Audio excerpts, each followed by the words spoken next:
नमस्कार मित्रांनो, धन मराठीमध्ये तुमचं स्वागत आहे. आज आपण टॉप 3 मिड कॅप स्टॉक्स जे 52 वीक हाय किंवा एक पोटेन्शियल हाय ब्रेकआउट करतात आणि इथून पुढे चांगले वाटतात, आपण ते कसे शोधणार आहोत. स्कॅनेक्सचा यूज करून तेव्हा आपण बघू त्याचे फंडामेंटल्स किंवा आपण अजून काय गोष्टी स्कॅनेक्समध्येच आपण बघू शकतो, जेणेकरून आपल्याला त्याची बरीच इन्फॉर्मेशन कळेल. टेक्निकल आणि फंडामेंटल बॅकग्राऊंडवरती आपल्याला टॉप 3 स्टॉक्स कसे शोधता येतील हे बघूया. चला माझ्यासोबत चालू करू. आपण सोबत कुठनं स्टॉक शोधायचा, काय काय गोष्टी आपल्याला बघायच्या त्या आपण लावूया. मी स्कॅनेक्स ओपन केलं आणि स्कॅनेक्समध्ये जेव्हा मी स्क्रीनर्समध्ये जातो, स्क्रीनर्समध्ये माझ्याकडे सगळ्यात महत्त्वाचा एक स्क्रीनर असतो. स्कॅनेक्सकडनं मी बाय स्कॅनेक्सवर क्लिक करतो आणि बाय स्कॅनेक्सवर क्लिक केल्यानंतर मी इथे प्राईस आणि व्हॉल्यूम स्क्रीनरवर जातो. तुमच्याकडे इथे ऑप्शन्स आहे फंडामेंटल, टेक्निकल, इंट्राडे, प्राईस आणि व्हॉल्यूम. आपल्याला कुठलाही असा स्टॉक जर शोधायचा असेल ज्यात ब्रेकआउट येतात, असे स्टॉक्स खूप महत्त्वाचे असतात. बऱ्याचदा मार्केट साईडवेज असतं आणि साईडवेज मार्केटमध्ये जेव्हा मोमेंटम येतो एखाद्या स्टॉकमध्ये, आपण असं म्हणू शकतो की स्टॉक स्पेसिफिक मार्केट खूप चांगलं आहे. मे बी तुमचा इंडेक्स एवढं चांगलं नाही करते, पण स्टॉक्स परफॉर्म करताय. अशा केसमध्ये स्टॉक सिलेक्शन खूप महत्त्वाचं ठरतं आणि आपण ते टॉप 3 स्टॉक्स नेहमी कसे शोधू शकतो ते आपण बघत आहोत. तर मी इथे प्राईस आणि व्हॉल्यूमवर गेल्यानंतर इथे खाली स्क्रोल करेल आणि नेहमी 52 वीक हाय ब्रेकआउट्स यावर क्लिक करेल. मला असे स्टॉक्स हवेत ज्यांच्यात मोमेंटम आहे. गेल्या 1 वर्षाचा हाय ते ब्रेक करतात. स्क्रीनर एकदम सोपं आहे. High price is greater than high price last year, म्हणजे मागच्या वर्षीच्या प्राईसपेक्षा या वर्षीचा जो हाय आहे तो वरती आहे. ते स्टॉक्स मला याच्यात बघायला मिळतात. मी काय करेल, याला सिलेक्ट करून घेतो आहे आणि आता आपण समजा इथे बघतो आहे तर पहिला स्टॉक कुठला आहे, अपोलो हॉस्पिटल्स. तर तात्पुरता तुम्हाला इथे बघा एक पी रेशोचं पण कॉलम दिसतं. तर मी 2-3 गोष्टी बघतो, त्यातनं आपण टॉप 3 स्टॉक सिलेक्ट करणार आहोत. मी पी बघतो की मला असा स्टॉक असायला हवा की जो प्रॉफिट कमवतो आहे, म्हणजे प्राईस टू अर्निंग्स आहे त्याला, बट खूप एक्सपेन्सिव्ह पण नाही आहे. आपल्याला असं माहिती असतं मला साधारण 20 ते 25च्या पीईमधला स्टॉक असायला हवा जो बेटर आहे. निफ्टी पण व्हॅल्यूड तिथे आहे, बऱ्याचदा पी त्याच्यावरती वाढतो.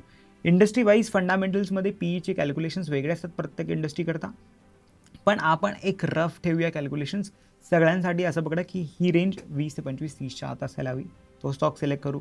व्हॉल्यूम्स चांगले असायला हवे, कारण की आपल्याला असं कुठल्याही स्टॉकमध्ये अडकायचं नाही ज्याच्यात व्हॉल्यूम्स नाही आहेत चांगले. तर व्हॉल्यूम्सही आपण फिल्टर ठेवू आणि मग बघूया. तर पहिला स्टॉक जो मी तुम्हाला सांगेल तो आहे GMR एअरपोर्ट्स. GMR एअरपोर्ट्स खूप जुनी कंपनी आहे. मल्टी इयर हाय ब्रेक करते, नुसतं 52 वीक आहे नाही, तर मल्टी इयर हाय ब्रेक करते. तर याचा एकदा चार्ट लावतो मी तुमच्यासाठी. GMRचा हा मी वीकली चार्ट लावला आहे हे बघायसाठी. तर बघा कसा ट्रेंड राहिला आहे. तर गेल्या 2022-23पासून हा 40-50 रुपयापासून आता 112 रुपये आला. पण जर मी तुम्हाला याचा मंथली टाईम फ्रेमवरती चार्ट दाखवेल तर तुम्हाला लक्षात येईल की हा याचा ऑल टाईम हाय जो आहे, जो 2007मधला आहे आणि साधारणतः ऑल टाईम हा 132चा आहे, तो हा अप्रोच करणार आहे. 52 वीक हाय आपल्याकडे ब्रेक आहे. आपण जर मंथली टाईम फ्रेमप्रमाणे बघू तर मागे आपल्याकडे डिसेंबर 25मध्ये एक हाय आला होता, तो होता 110. तिथनं तो रिव्हर्स होऊन खाली 85पर्यंत गेला, तर आता परत 112 ब्रेक करतो आहे. टेक्निकल टर्म्समध्ये जसं म्हणतो की स्टॉक 110-12च्या वरती चांगला वाटतो. स्टॉप लॉस कोणी ट्रेडर असेल तर तो 85 ठेवतो.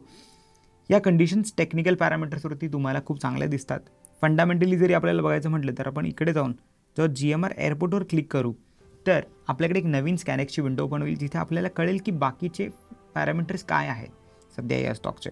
खाली जाईल एकदम मी बॉटमला जाईल पहिले आणि चेक करून घेईल की कंपनी काय करते. तर कंपनी प्रायव्हेट एअरपोर्ट ऑपरेटर आहे, managing over 100 million passengers annually. काय काय करते तर कुठले हब्समध्ये आहे, दिल्ली, हैदराबाद, गोवा ॲज वेल ॲज इंटरनॅशनल एअरपोर्ट्समध्ये इंडोनेशियन, फिलिपाईन्स आहे त्यांच्याकडे.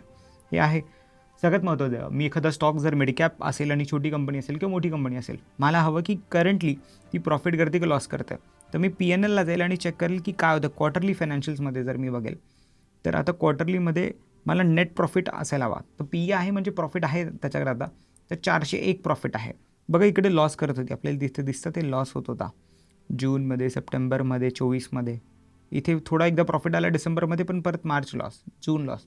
आता गेल्या 3 क्वार्टर्सपासून कन्सिस्टंटली प्रॉफिट आहे आणि तो प्रॉफिट वाढतो आहे. 35चा 174 आणि 400 झाला आहे.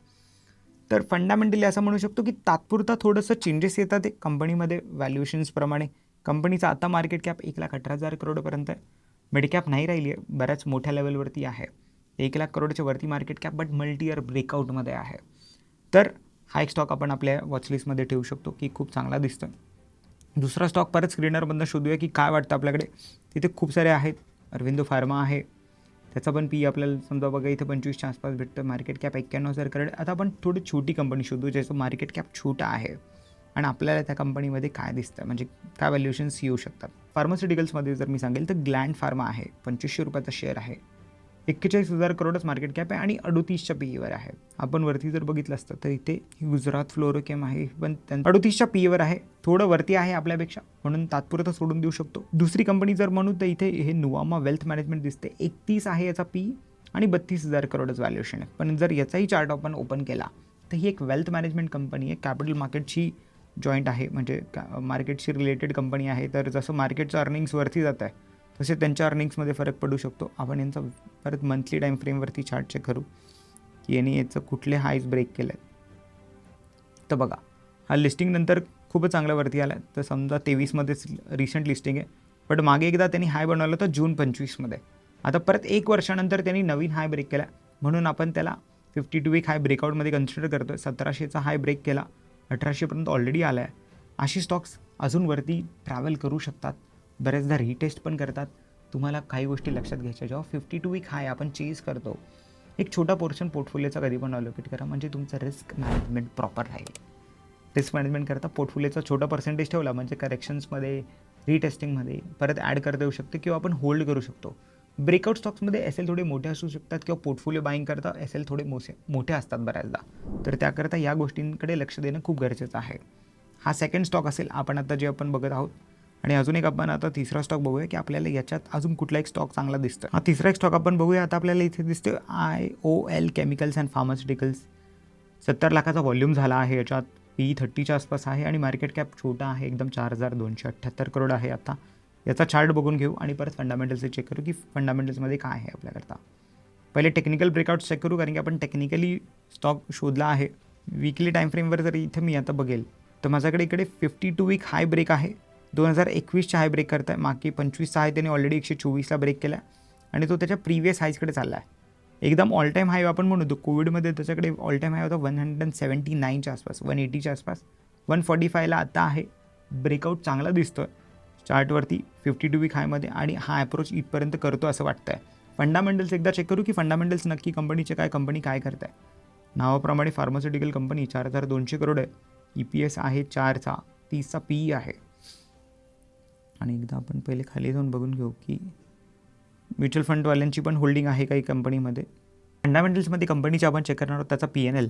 तर 2022पासून मी ॲन्युअल त्याचं प्रॉफिट अँड लॉस बघतो. तर प्रॉफिट अँड लॉसमध्ये बघूया तर आपल्याकडे इकडे नेट प्रॉफिट 168, 140, हा इथे कोविडनंतर थोडा वाढला असेल, परत 134. तर प्रॉफिटेबल कंपनी आहे. 101चा 2025चा प्रॉफिट 144वर गेला. मागच्या एका वर्षात त्याच्यात राईज आहे, ऑलमोस्ट काइंड ऑफ 40% प्रॉफिट वाढले आहेत. तर ते आपल्याकरता चांगलं आहे. तर अशा काही गोष्टी फंडामेंटल्स पण बघून, टेक्निकल्स पण बघून तुम्ही स्टॉक सिलेक्शन करू शकतात. 3 स्टॉक आपण सिलेक्ट केले स्कॅनेक्सनी. स्कॅनेक्समधनं आपण 52 वीक हाय ब्रेकआउट काढला आणि त्या ब्रेकआउटमधनं आपण हे 3 स्टॉक चूज केलेत. तिन्ही स्टॉक्समधनं आपल्याकडे एक होता GMR एअरपोर्ट्स, एक होता नुवामा वेल्थ मॅनेजमेंट आणि आता तिसरा आहे IOL केमिकल्स अँड फार्मास्युटिकल्स. तर हे 3 स्टॉक्स आपल्याला त्या स्कॅनेक्सच्या स्क्रीनरमध्ये मिळाले आहेत. स्कॅनेक्सच्या स्क्रीनरचा असा वापर तुम्ही करा. तुम्ही कुठले स्टॉक्स पिक केलेत, कसे स्टॉक्स शॉर्टलिस्ट करतात ते कॉमेंट करून आम्हाला नक्की सांगा. म्हणजे इंटरेस्टिंग वाटेल मलाही कळायला की तुम्ही लोक काय बघतात. हा व्हिडिओ तुम्हाला कसा वाटला नक्की कॉमेंट करून सांगा. शेअर करा तुमच्या फ्रेंड्ससोबत आणि असंच चॅनलला सबस्क्राईब करत राहा. Thank you. Investments in the securities market are subject to market risk. Read all the related documents carefully before investing.